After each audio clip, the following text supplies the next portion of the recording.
Samuel Ramani is an associate fellow at the Royal United Services Institute, RUSI, think tank in London, and CEO of Pangea Geopolitical Risk.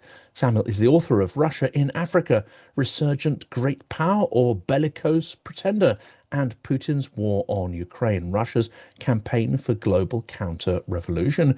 That's the book we're going to be mainly discussing today in this episode. And it is a fascinating story. This book covers the period up until 2024, but you are going to fast forward. We are going to bring it into the present as well and discuss that interesting arc of Russia's global resurgence and this effort at so-called counter-revolution. Samuel, of course, has written for a wealth of publications and frequently advises the UK Foreign and Commonwealth Office, US Department of State, US Department of Defence, and NATO on defence and security issues, and is a regular contributor to BBC World Service, Al Jazeera, CNN, and Foreign Policy magazine. Before we jump in, thank you to everyone who supports the channel through Patreon, Buy Me Coffee, all the usual methods, and especially to people who engage with the content, writing comments, sharing, liking. This is a massive help. The algorithm is not our friend these days, and your engagement with the videos makes a huge difference. Sam, welcome to the channel. Thanks, Jonathan. Really great to be here. A real pleasure, and we'll of course put details of your book, books plural, into the description of the video. Now, this is an interesting framing. Let's start with the big picture or the case you make that this isn't just an autocrat wanting to preserve his regime. This isn't just a sort of mafia-inspired land grab, but there is something behind it. The idea of global counter-revolution. Could you unpack that and what evidence we have that Putin has such an idea, driving his actions? Well, basically, since the Russian annexation of Crimea in 2014, and then especially since the full-scale invasion of Ukraine began in February 2022, there have really been two dominant overarching narratives about what's driving Russian expansionism and Russia's new imperialism. The first one is obviously a realpolitik argument that was very much popularized by John Mearsheimer, which talks about how Russia is just a state that's reacting to the expansion of NATO and to the expansion of Western military infrastructure on its borders. And the second is another narrative that's much more popular in critical circles about Russian foreign policy that sees Putin basically as a thug, some kind of a tactical actor who basically is trying to use wars as a diversion from a deteriorating economic situation and is doing all this just to stay in power in the short term. And I challenge in my book actually both of these arguments to some extent. Probably the first more than the second, but both of these arguments have flaws and have weaknesses. Because, for example, there were periods of time, like during the early 2000s, when Leonid Kuchma was Ukrainian president, and Ukraine was doing a bit of a pendulum foreign policy back and forth between NATO and Russia. The Russians were not categorically opposed to NATO expansion, and the Russians often have grossly exaggerated the risk and threats associated with countries like Georgia and Ukraine ever entering the alliance, because we know that most European countries, aside from the eastern flank and the United States, are not willing to take those kind of escalation risks with Russia. The tactical argument is also somewhat flawed because I think it oversimplifies Russia's approach.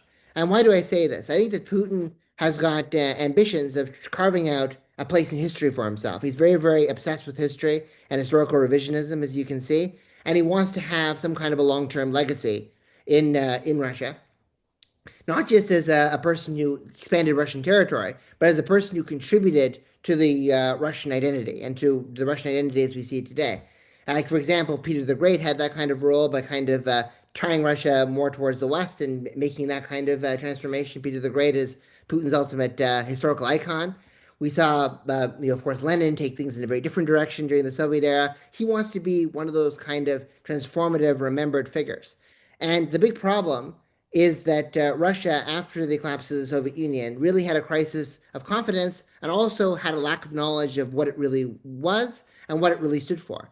It was when I was reading, for example, Russian archival documents and some declassified documents from the 1990s. It was one of the phrases that stuck out for me was that the number of times where people said that even smaller countries like Kazakhstan have an identity, have an argument, know what they're trying to do in the world more so than we do, and we're this kind of great power and the inheritor of a superpower. And why don't we have that? And that was one of the questions that Putin was trying to correct. And he was trying to correct it in a way that would also align with his power consolidation goals. So he's promoted a Russian ideology and a Russian identity in the world as based on illiberalism, based on conservatism, and based on also reactionary anti-Westernism.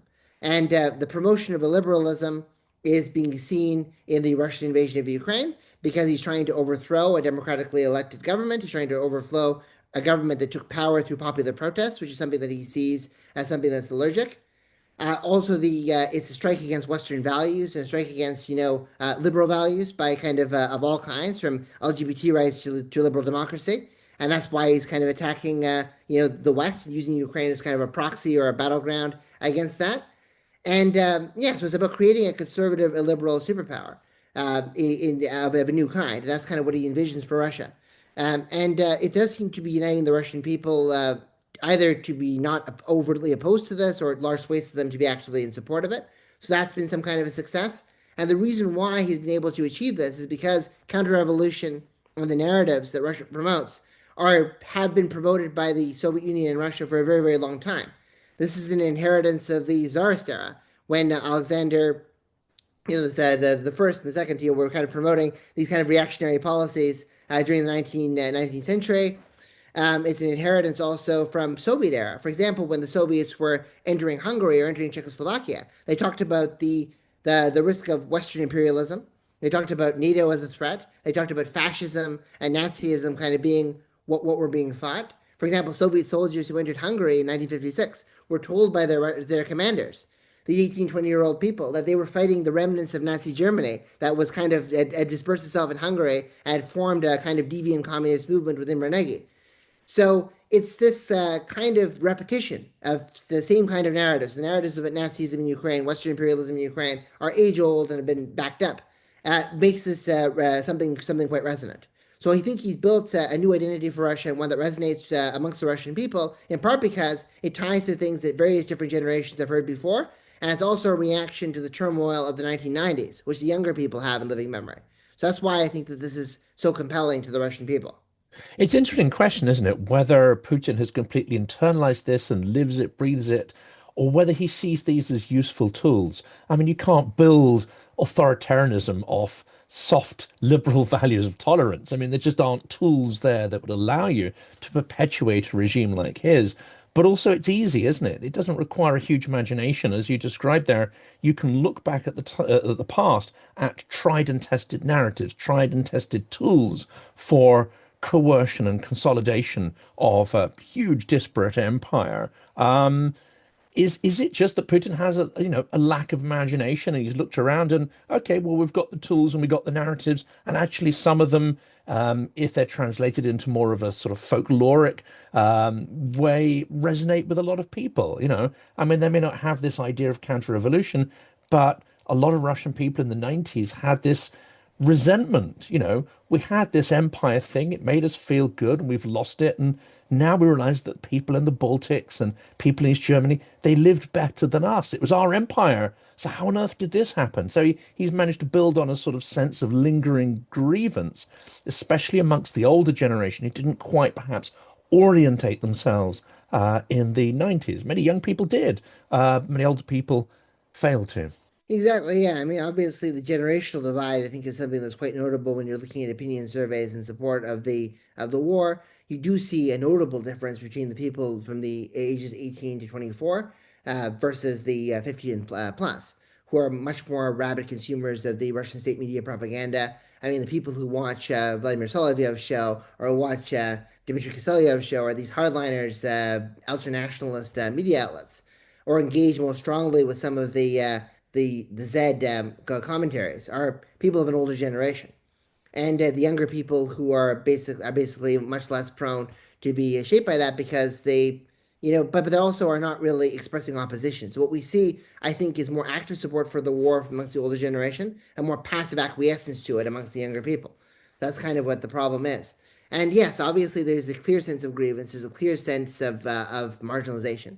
I remember back when I was visiting Moscow in 2017, I spoke with Sergei Karaganov, who is the now become very famous for being the major advocate for a preemptive nuclear war, Yeah. and for he supports basically a Hiroshima type solution to Vile force the character, capitulation isn't of the he? West I and mean, Europe. that's quite something to have met him in real Yeah, life. He's a vile and yeah. absolutely toxic character, isn't he? Well, yeah, but basically what he told me was at the time was that Russia, after the collapse of the 1990s, had Versailles syndrome, and that Russia was going to be determined to kind of fight back and to kind of resurge itself because it was isolated, because it lost its empire, because it was humiliated. And that is a narrative that's very popular and widespread. That the fact that they're fighting against some kind of a humiliation and a disrespect that's been shown to them, and that's something that's got cross-cutting appeal. It was pretty noteworthy that when Vladimir Putin took over and annexed Crimea, his approval rating shot up to 90%. The majority of people polled 10 years later viewed the Crimea annexation and the illusion of, at the time, Russian military strength and modernization as the two cardinal achievements of Putin's presidency, as well as bringing order from chaos. Obviously, the military modernization has been severely tested by their travails in Ukraine and by their embarrassing climb down from Syria, which was another vaunted success. But the Crimea annexation is still a jewel in the crown. And that's why, if Crimea was under threat, I think almost all bets are off in terms of what Russia would do, because it's something that's quite important. So, yes, this loss of superpower status, the sense of this emotional sense of humiliation, even more than the territorial losses, even more than the economic strength of other countries, is something that's noteworthy. We're even seeing it today in a small form, like just this week with some of the new socioeconomic data that shows that Kazakhstan has got a higher income and higher standard of living than Russia. Is provoking some backlash and disquiet amongst these kind of nationalists. So it's the same thing as what we saw with the Baltics. And it's interesting from my own recollection and conversations I had, that sense of humiliation was there, but it was internal in the 90s. You didn't have too many people that I spoke to blaming outside forces for it. They may not have been able to completely rationalize it, and many in the old generation would have looked at the Soviet Union with sort of rose-tinted spectacles, but it wasn't fully weaponized at that point. It was a kind of internalized depression, I would say. The younger generation didn't have that humiliation that I spoke to. I would have been sort of, 19, 20, 21 at the time, and then spent a few years there. It seems that this is something that the deep humiliation actually was felt by people who had status. And this is something that Andrei Soldatov talked about in a recent conversation I had. It's those who had some high degree of status that they lost at that period who tend to be, I guess, in the 50 plus age bracket now. Those that feel the humiliation keenest and those who perhaps have been able to recapture some of that lost status under Putin.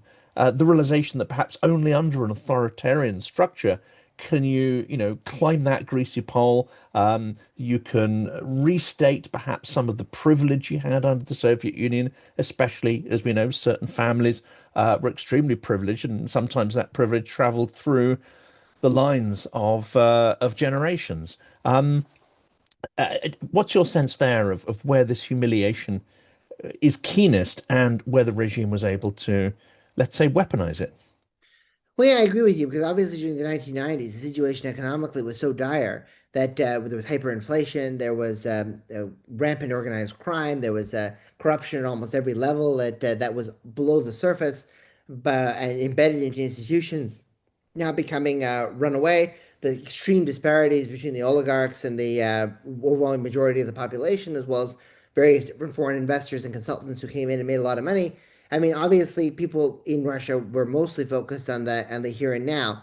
And even when you look at some of the ultra-nationalist movements, that kind of humiliation argument kind of only really kind of was there, but it only kind of took root a little bit later, and it kind of came as something that was growing. For example, often what we saw from people like Vladimir Zhirinovsky or Edward Limonov or Zakhar Prilepin or some others, who were like core figures in the National Bolshevik movement, the Liberal Democratic Party of Russia, and the ultra-nationalists uh, inside Russia, were more focused on othering others. So anti-Semitism, anti-migrant rhetoric, framing, kind of Ukrainians, Central Asians, Westerners as kind of ideologically or culturally at odds with us. Basically, kind of purging kind of decadence and corruption from within, and kind of yeah, there was obviously a long-term desire to reestablish hegemony through expansion. So there were chronic threats, for example, to annex the Baltic states or even to annex Japan or annex Germany, or crazy ideas would pop up from this ultranational circle.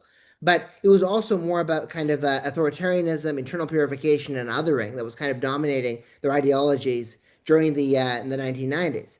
But as time went on, and the situation in Russia got a bit more stable economically, and there wasn't, the Chechen issue was resolved, and the inflation had come down. There was an oil economic boom in the early 2000s. People had the bandwidth, and even these ideologues had the bandwidth to really start thinking about reasserting Russian great power status in a revanchist, revenge-driven way, and that's what led to the long buildup to the Russian annexation of Crimea and then this current war. So I think that basically one of the things that we should also keep in mind is that historically, the biggest source of dissent inside Russia has not really come from the streets. It's not come from the liberals. It's not really come from the Alexei Navalny's or the Solzhenitsyns. It's come from the hardline ultra-nationalist varieties, whether it be during the late 1890s and early 1900s, the Black Hundreds were loyal paramilitaries. But there was Ilyin, of course, during the First World War, who's a figure that Putin pays a lot of close attention to, who believed that the Tsars were effectively stabbing Russia in the back and undermining them and adopting this kind of ideology. There was underground fascist undercurrents during the 1980s. Dugin was one of the early exponents who came up. In the 1990s, you had the 1993 constitutional crisis. You had the rise of Zhirinovsky. And Putin realized that by the early 2000s, he had consolidated Russia's power by eliminating the oligarchs, eliminating the liberals, eliminating any kind of direct electoral challenger. But this group still needed to be appeased and needed to be satisfied.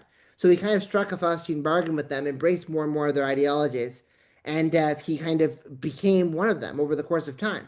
And obviously, some of the measures that he took were piecemeal. I mean, there were a lot of people in the ultranationalist circles who in 2008 wanted him to go all the way to Tbilisi, overthrow Saakashvili, maybe start passportizing Crimea, turning that into something bigger. But he stuck into South Ossetia. In 2014, they didn't like Minsk II. They wanted Novorossiya to be restored at all costs or war to be declared. It didn't happen. And then finally, in February 2022, he did what they were actually hoping to see and achieve. It didn't work out, but he finally aligned themselves fully with them. So I think that the transition towards the humiliation narrative and the popularization of this narrative comes from several things, to recap. Number one, the fact that people had a greater degree of economic security and were more secure in their here and now, that they were able to focus on these kind of broader issues. And number two, the kind of rising influence or the lingering presence of ultranationalism as the only possible avenue of dissent, meaning that Putin needed to kind of co-opt these people into his coalition and amplify their views. And that amplification and that co-option brought us to where we are today. So I think that, yes, it's something that evolved over the course of time because of both Putin's interests, changing sentiments inside Russia, and also the changing priorities of these ideologues from purification and othering towards actually pursuing this in a more hardline fashion. And this is going to be, I guess, in future history papers, this is going to be one of the questions, isn't it? Putin, opportunist or ideologue, or some curious mixture of the two. And I guess if we listen to someone like Peter Pomerantsev, he really puts forward the idea that in the Russian mind, you can have diametrically opposed things in your head, and you can believe both at the same time. This is sort of inheritance of sort of Soviet sort of manipulations of how people thought and the difference between public space and private space. So we're trying to say, is he this and is he that? The answer is he could be a mixture of all sorts of contradictory things at the same time.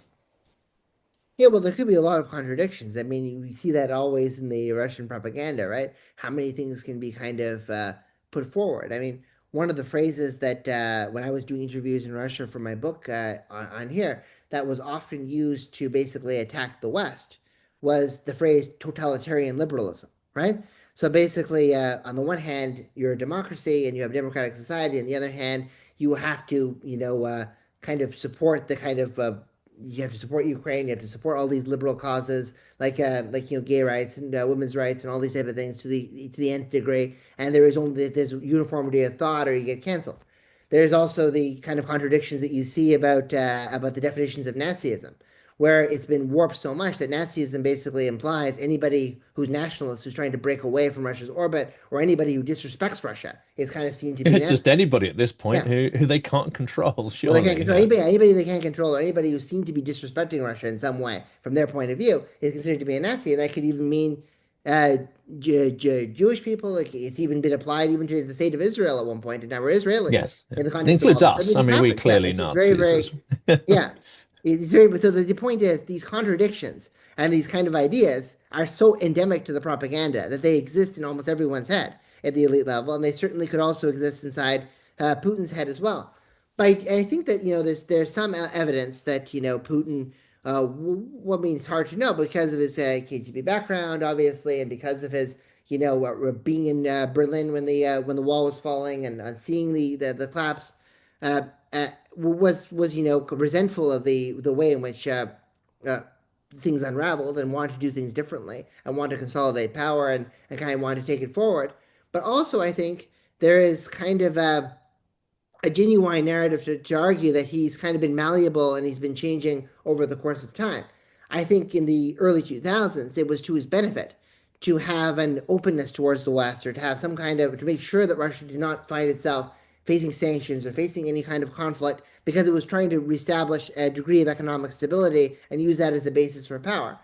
And once Russia felt more economically secure, they felt like their ability to kind of confront the West on things that irritated them was going to grow, and they could unite the people around anti-Westernism as things stagnated. So they could, by opposing Western military interventions like Iraq and Libya, by opposing the color revolutions in Euromaidan, they were able to promote in a liberal, multipolar, conservative, anti-Western ideology to stay in power, and also co-opt the ultra-nationalists in the process.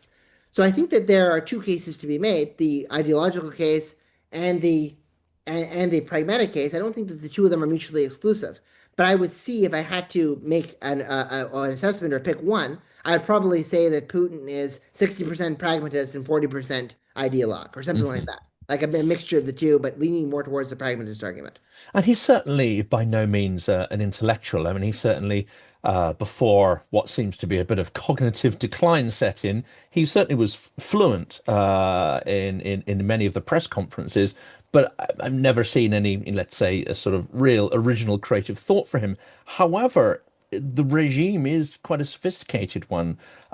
So is it true that he's been reliant on certain key figures to craft the informational hybridotocracy that's held this together and enabled him to then start projecting outwards? I'm thinking in particular on the informational side, you've got certain figures like Nevzorov and others, prodigiously intelligent people who've been able to sort of help build some of this. But Surkov, Laszlo Surkov really sort of stands out there.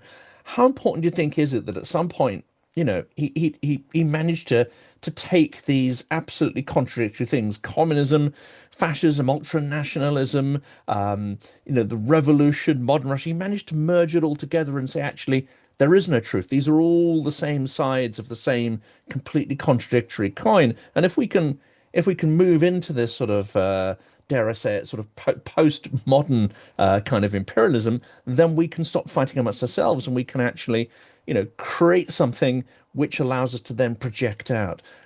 What's your think of the role of Surkov in where we are today?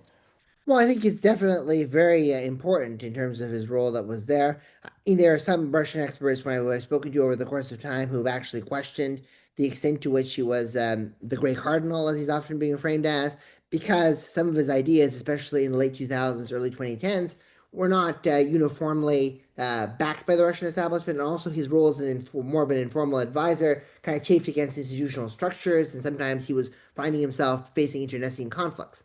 So I'm a little bit careful about viewing anybody in general as Putin's brain, or even viewing him necessarily as the whole mastermind of everything with kind of all powerful string puller for Putin as a puppet. So I dispute that narrative. But I do think that he did have a significant amount of influence in certain respects, in particularly in terms of communicating some key points.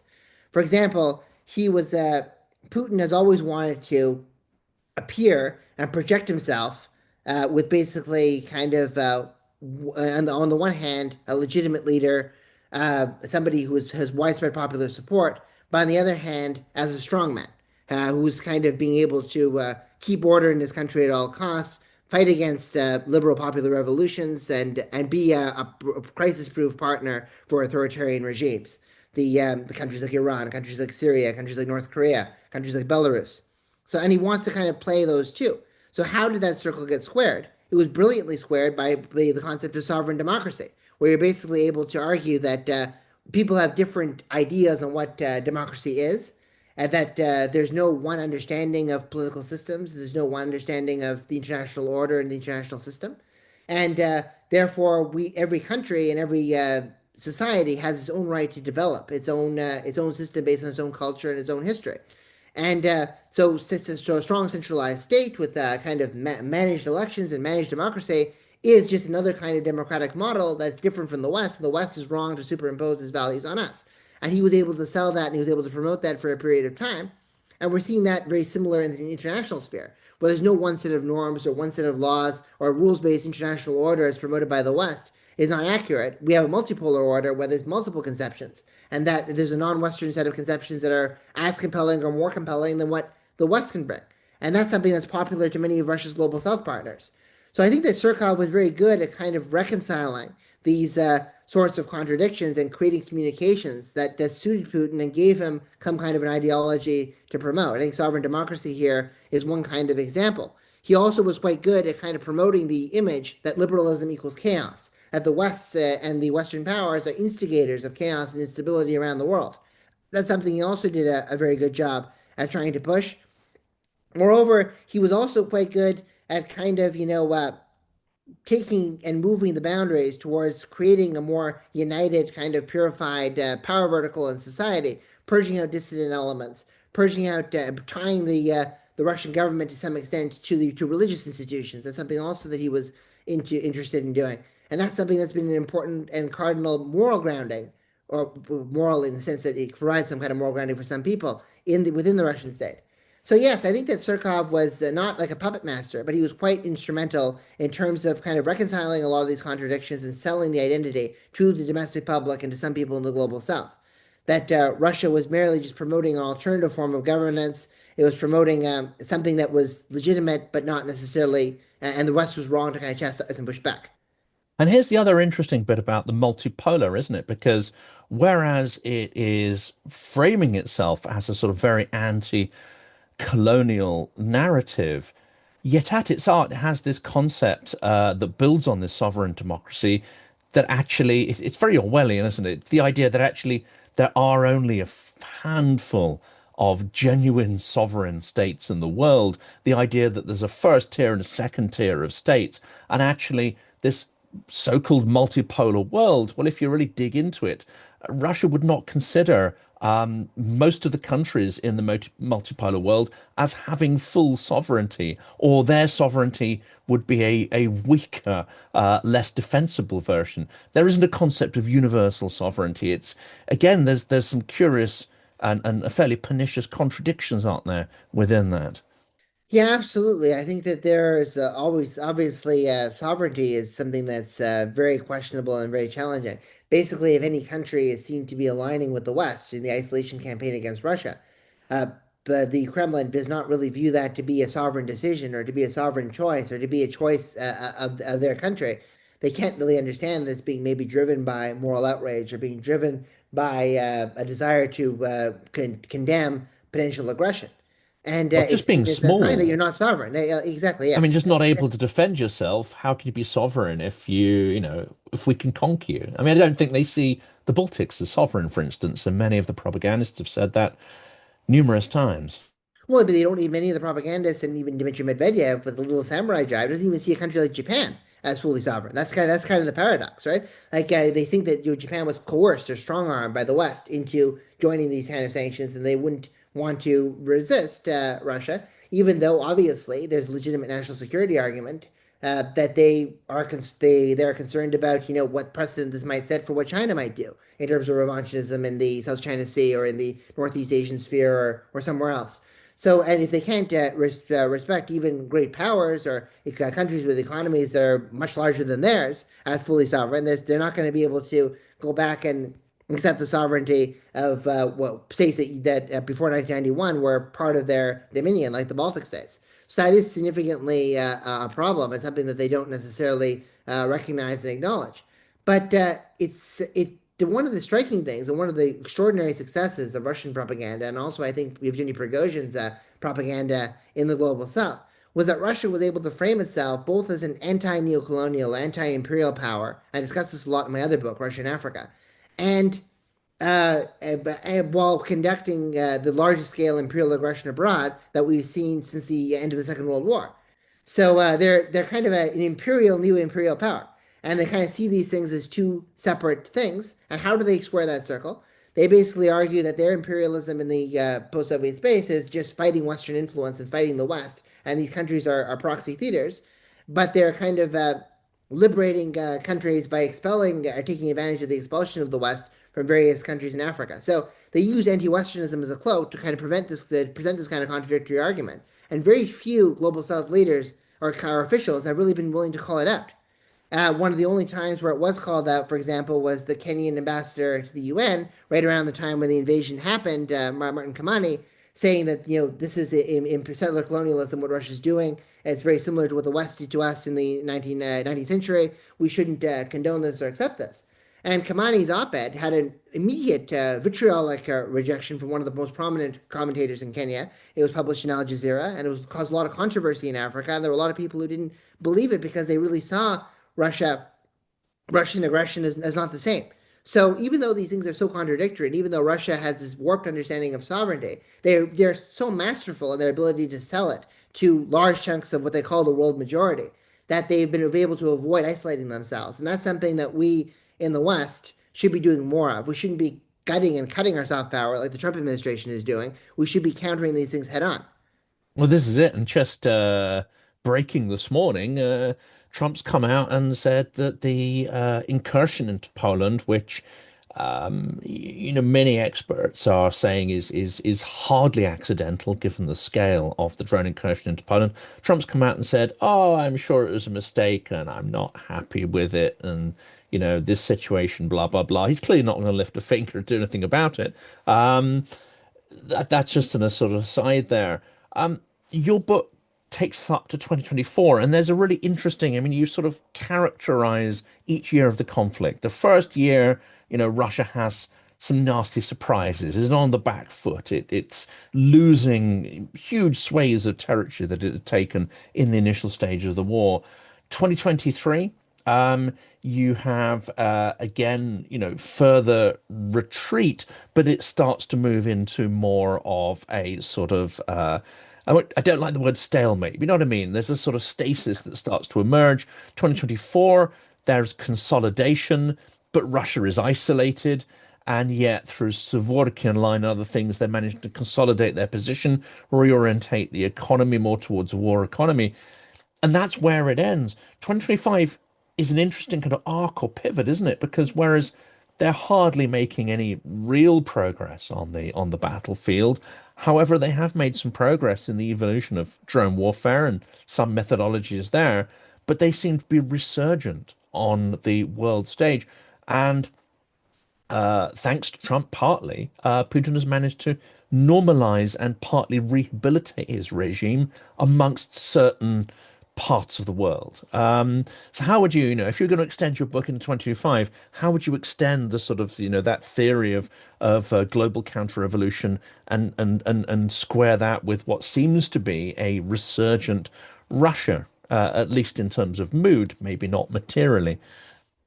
Yeah, well, obviously, one of the big events that happened that was not covered in the time of the book that was disastrous for this whole idea of global counter-revolution was the collapse of the Assad regime in Syria, right? Which was one of their cardinal successes, that they were willing to use, they were able to use air power decisively to keep a regime like Syria in place against the threat of so-called terrorism coming through.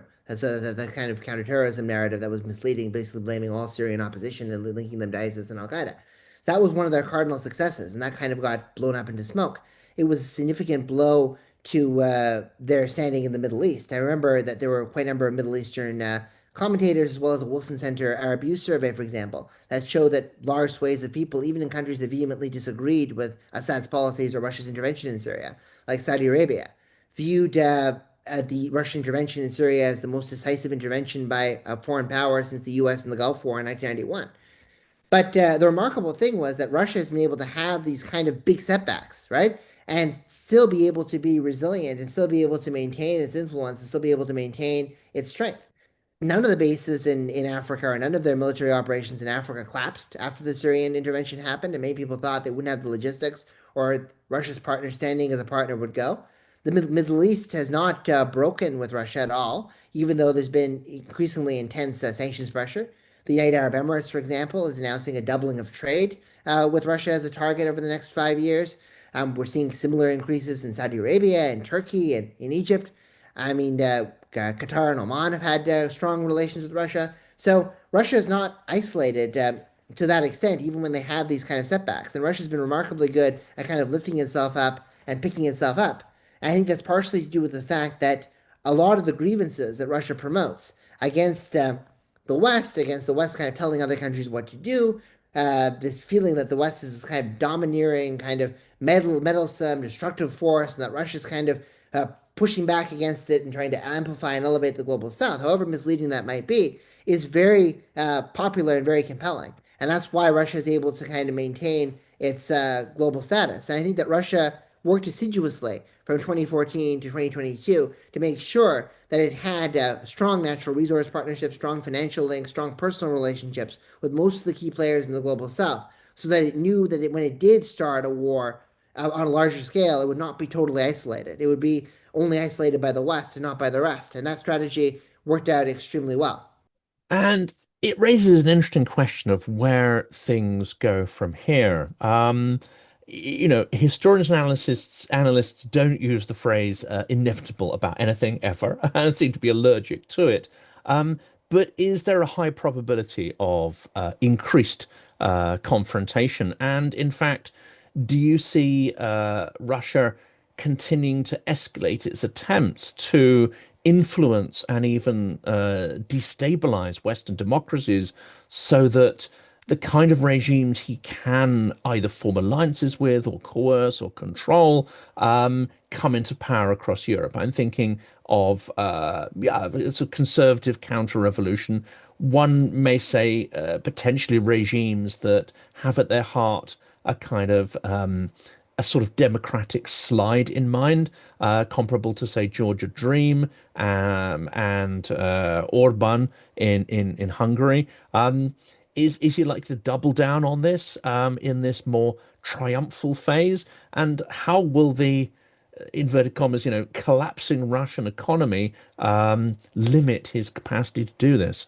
Yeah, well, I think that one of the parallels and one of the corollaries to this kind of counter-revolutionary idea, which was supporting autocrats against mass protests or supporting autocrats who wanted to insulate themselves or push back against Western liberal values, was this alignment between the far right and the in Europe, as well as also with key figures inside the Kremlin.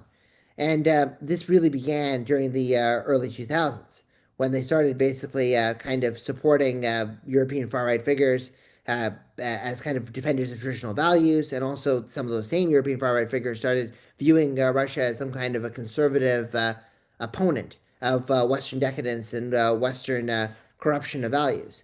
So this has been something that's been about 20 years in the making. And then we started seeing uh, really around the mid 2000s, around the time of the Munich speech.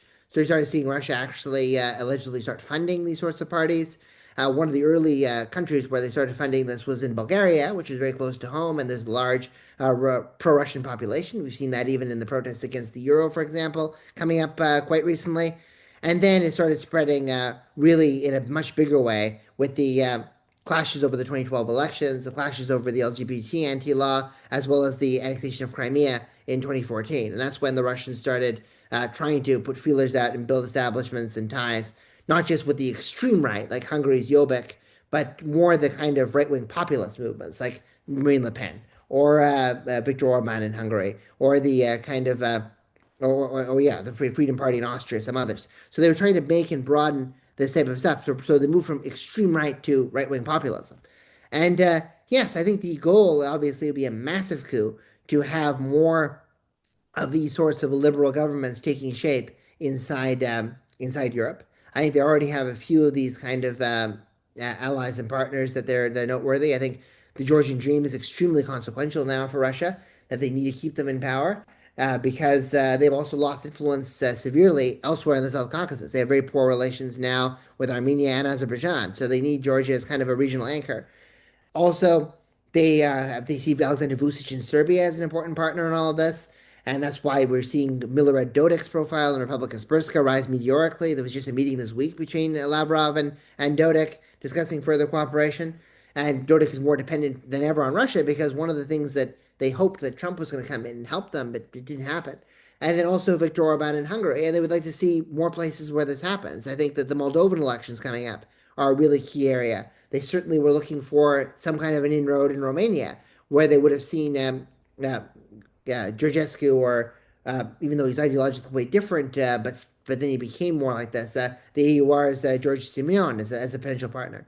So they're constantly trying to probe weaknesses in Western democracy. This is a 20-year strategy in the making, and it's one that started with the far right and has moved towards right-wing populism. And basically, anybody who might be interested in eroding checks and balances and eroding the kind of legislative structures that undergird democracy, and also who are willing to other and target the common enemies that the far right and Russia seem to have. I was next going to turn to, and finally, because I think we've only got a few minutes left. Very early on, Russia, Putin seemed to manage to essentially take over the internal sort of repression, as it were, either coerce or co-opt or maybe delude a lot of people into not thinking they were part of a dictatorship. I mean, I'm thinking here of Echer and you know, the curious character who ran that and still supposedly criticizes the regime, but is within Russia, which you know, and isn't put in jail, which is extraordinary and contradictory. But after 2012, it seemed that Putin didn't really have a huge amount of threat from, as you mentioned earlier, the sort of liberal opposition. They've been relatively ineffective. At that point, the ultra-nationalists perhaps didn't have his ear quite in the way they do now. Where is the threats to Putin, or is he really on top of this? Is there, after Prigozhin, is there no real threat or emergent threat from any different sort of, dare I say it, groups or classes within society? Right now, yeah, it looks as if Putin has got a very strong grip on power. But as we've seen with many authoritarian regimes in the past, that grip on power can dwindle very rapidly. And it can happen, these things can happen suddenly, opposition can pop up. So there's always this kind of fragility that's kind of intrinsic as a country becomes more and more moving on, more and more isolated, more and more autocratic in the direction that Russia is moving. Yeah, right now, yeah, Putin seems to have decapitated before the 2024 elections, literally by assassinating both Navalny and Prigozhin, the heads of the liberal opposition as well as the head of the figure of the ultra-nationalist right. But that doesn't mean that both movements are necessarily dead. I also think that when could they might and what context might they resurge? I think that they could resurge in a post-war climate. And that's really where we should be looking at it. We shouldn't be looking for some kind of, 1917 kind of Bolshevik revolution that will end the war. But we should be looking for instability in the post-war climate. And why do I say this? The ultranationalist right a lot of them will be very aggrieved if they don't achieve the maximalist aims inside Ukraine. And many of these people are kind of going to be heavily armed. They're going to be mobilized still. There's going to be difficulty demobilizing from a war economy, and they're going to feel that any kind of peace settlement with the West is kind of untrustworthy or a show of weakness or a stab in the back. So there are a lot of people who oppose Minsk II, oppose the settlements in Georgia, will also oppose the settlement, and will kind of want an even more aggressive Russia over the next coming years. The liberal opposition might also emerge if Russia does demobilize a little bit from the war economy, and if the economic situation does not improve, and there isn't kind of the fear factor and all the apparatuses of discrediting the army and things like this that exist. There could be unrest bubbling from the surface from younger Russians. Also, there's severe regional inequities that we should be noting. Some regions have benefited from heavy industry and conscription and seen their governors get more subsidies. Many others haven't. There's lots of inequalities and divisions within society. I think that those will come through really in the post-war climate because the ultranationalists will feel betrayed, the liberals might feel deprived, and the regions might feel kind of unfairly treated. And that will become a situation for Putin to deal with in the longer term. And that's why I think it's very possible that Putin will be tempted once again to miscalculate and start another war and more aggression. That's why it's extremely important to make sure that countries like Moldova have security umbrellas, that there's some kind of resolution to this crisis that we're seeing in Georgia, that the South Caucasus integrates more closely with the U.S. and the West, as we're starting to see, that we start seeing paying attention to trying to engage even with countries like Kazakhstan, strengthening the Baltic spheres, and strengthening defense and readiness in countries like Poland and Romania. We have to be very vigilant. We have to keep our feet on the gas, and we cannot assume that just because the war in Ukraine is over, that Russian revanchism is over, and that there's no need to kind of invest the kind of resources to make the kind of hard choices that we're thinking about making now. We should be very vigilant because all these dislocations and all these sources of pressure make new Russian, as long as Putin's in power, much more likely. And very last question here. I mean, the very idea of a post-war period, I think Ukrainians find that hard to envisage, not because of the situation they're in, but just because it seems from their perspective that aggression from Russia has been relentless. It's 10 plus years. So is it possible that there will be no post-war period, even if the war dials down?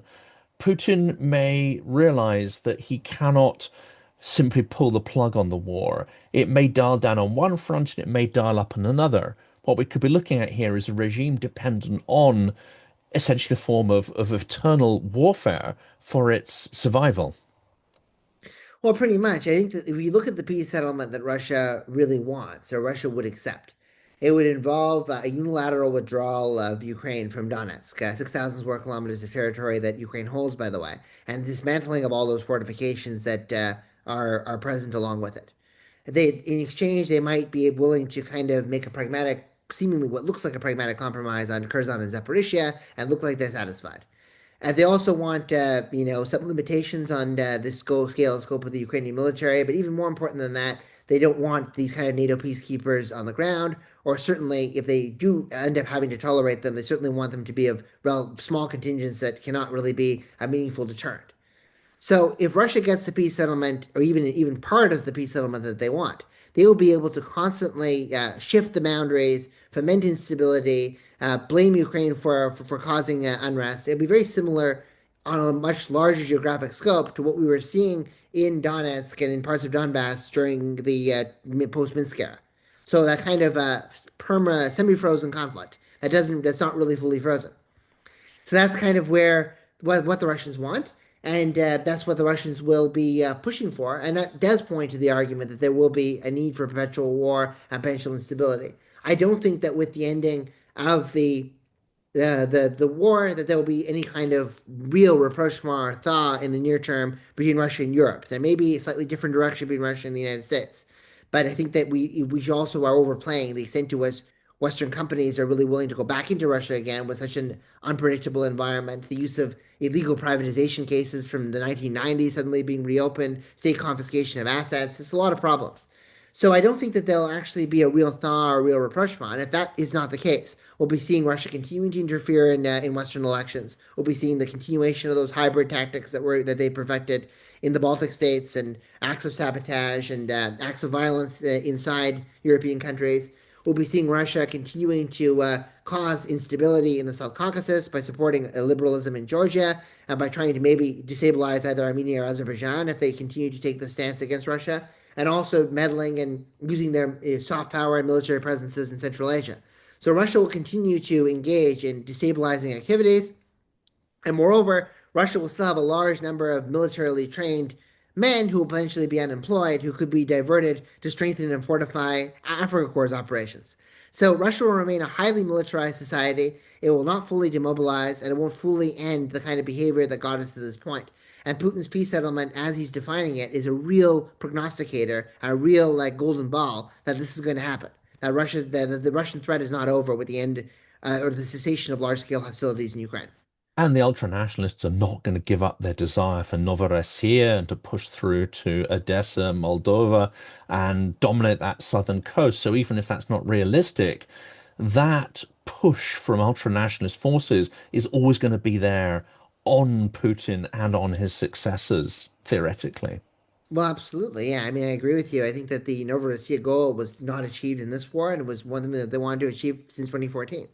So that is a significant problem. And that's why I think, yeah, absolutely, the Moldovan elections are important.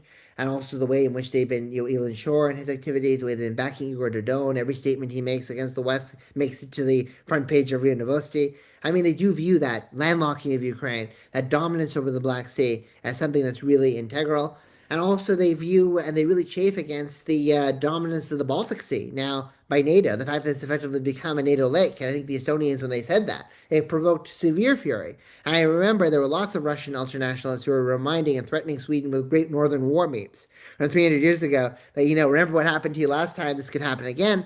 Medvedev saber rattling this week with Finland, basically claiming that Finnish statehood will dissolve, and this kind of fabricated threat of a Finnish attack on Russia is yet another example of all this. They're not going to give up on their historical claims to either to dominance in the Black Sea or the Baltic Sea, or more proximately, they've obviously got understanding with Iran, so it's less urgent, the Caspian Sea. These areas are all going to be quite important for Russian imperialism down the line. Samuel, we've reached the end for today. Thank you so much. It's been a tremendous pleasure. There's lots of sort of ideas in there that we haven't actually covered so fully in other episodes. So I think this is really important content, and I greatly appreciate you coming on. Yeah, really great to be here, Jonathan. It was a nice conversation.